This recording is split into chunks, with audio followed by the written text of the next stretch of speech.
Hey everybody, this is Andre here covering for Kevin on the Kevin Breeze channel, and in this video, we're going to be going over some pros and cons of the 2021 version of the Motorola Moto G Power. Let's get started. So the first pro for this phone is that it has a very large battery. This phone has a 5,000 milliamp hour battery that supports 15 watt fast charging. Now this is definitely impressive. You're really not going to get much bigger than a 5,000 milliamp hour battery, and being able to use 15 watt fast charging, you're really not going to have a big problem when it comes to battery life. This phone's going to have the battery power to last a really long time without being charged, and when you do charge it, you can charge it even faster. Now the first con of this phone is that it has no ultra-wide camera. This is definitely a disappointment since it has a bunch of other camera features too. This phone has a 48 megapixel rear camera, a 2 megapixel depth sensing camera, and a 2 megapixel macro camera. And especially considering that its predecessor did have an ultra-wide camera, I really don't know why, with all these other camera features, they took that one off. Especially considering that out of all the ones that it does have, they're really not as common or frequently used as an ultra-wide camera. So really, I see no logical reason why they would take off the ultra-wide camera on the newer model of this phone, especially considering that most of the competitors in this price range are bound to have an ultra-wide camera. Unfortunately, that's how this phone is. And if you're looking for a phone that has an ultra-wide camera, then you'll definitely want to look at other devices. Now, the next pro for this phone is the fingerprint scanner. Most phones have a fingerprint scanner either here on the display or in the back somewhere. Or in the case of the iPhone, they don't have one at all. But this phone doesn't have any of those. This phone has a fingerprint scanner right on the power button itself, which I think is just great. Naturally, when you're unlocking your phone, whether you need to or not, you're most likely going to be touching the power button in some form. And to have a fingerprint scanner on the power button, now once you do press that power button, whether it's on purpose or out of impulse, you don't need to do anything else because the phone's just automatically going to be unlocked. Now, the only other way that might be faster is if you have some sort of face unlock, then you might be able to tap the screen and instantly unlock it then. But even in that situation, you're still not going to be able to do that while the phone is in your pocket. And no matter what, you're gonna have to touch the phone in some way to unlock it. These days, I've always thought it would be cool in the future if phones had some sort of voice unlock where it would recognize your voice and you could be like, hey, phone, unlock, and it would just unlock for you. But right now, that technology doesn't even exist in any phone at all that I've heard of. So really, this is the next best thing. And to give you an idea of how fast this is, right now the phone is completely locked,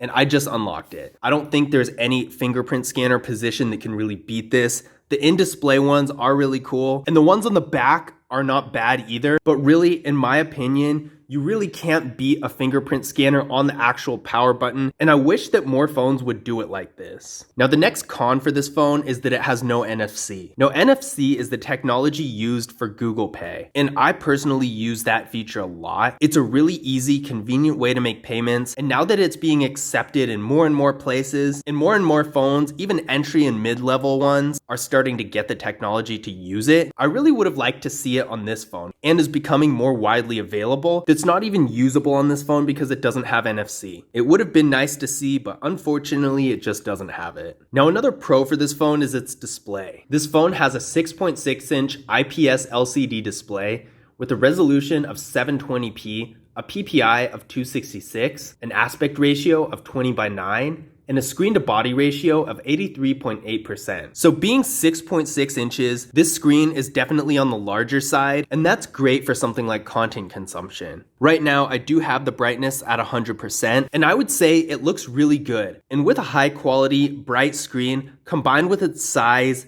and the small bezels, it's really gonna be ideal for consuming content or doing things like playing games. Another con for this phone is that with the 2021 version of the Motorola Moto G Power, it's no longer able to shoot in 4K video. Now that's very disappointing because its predecessor could shoot 4K videos. This one is limited to 1080p in both the rear and front cameras. Now it's nice that it has the same quality in the front camera as it does in the rear camera. I will give it that. But since its predecessor could shoot in 4K, I would expect the same from this phone. And I'm not sure why they went backwards, but it is pretty disappointing, especially if one of your main uses of your device is shooting videos. this is definitely going to be a drawback. And either way, I really don't see why a phone would be going backwards as far as the features go with its newer models. Now, a pro for this phone is a clean software that's well optimized. I really do think the software on this phone is tried and true. It's very easy to use, really intuitive, even if you're not accustomed to using Android per se. I did previously do a video about tips, tricks, and hidden features for this phone. And as you could see from that video, there are a lot of really neat features in this phone that really aren't very hard to activate and figure out how to use. So I am really impressed by how user-friendly it is. Now, another con for this phone is its storage. Now, this phone starts out at 32 gigabytes of internal storage with microSD expansion, and it starts out at 3 gigabytes of RAM for the memory.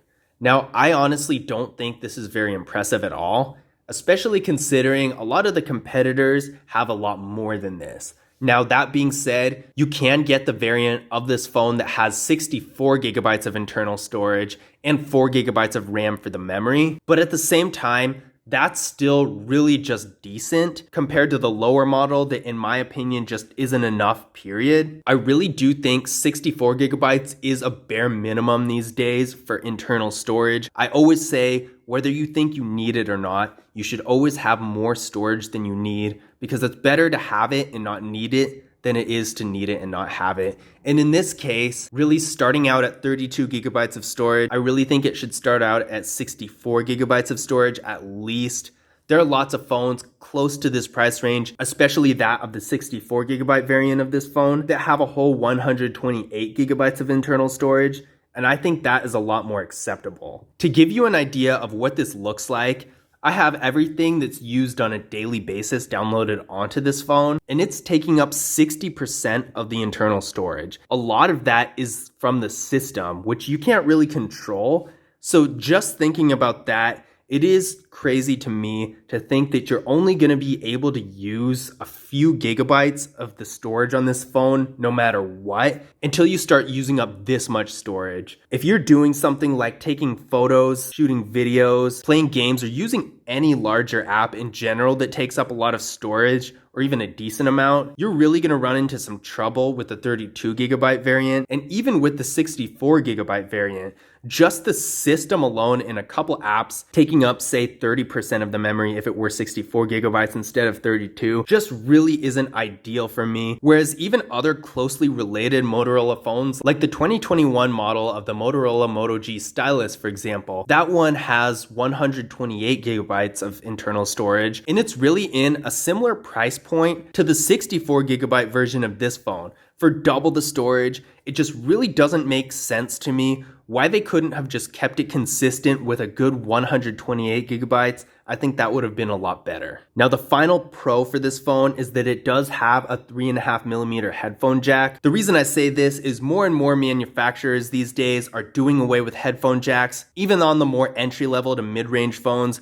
we're still seeing those slowly starting to disappear. So it's really nice to see that this one still has one. Sure, wireless headphones and speakers are becoming more popular, but it's nice to have the option to use a good old-fashioned pair of 3.5mm wired headphones if you want. Now, the final con for this phone is the resolution of the display. Even though it does have a larger display that's pretty good for content consumption, the resolution's been downgraded because its predecessor had a resolution of 1080p, and this phone only has a resolution of 720p. Now, that's definitely going to make a difference once you get into things like gaming, where the graphics and all of that really do matter a lot. And even though having a larger display is good for content consumption, having the lower resolution, again, doesn't make a whole lot of sense because it is a downgrade from its predecessor. I would expect the 2021 model of a phone to have better specs than the 2020 model of it. But unfortunately, that's just not how it is with this phone. So that is a bit of a disappointment. But I hope you guys enjoyed this video of pros and cons for the 2021 version of the Motorola Moto G Power. If you want to get any more information on pricing and availability of this device,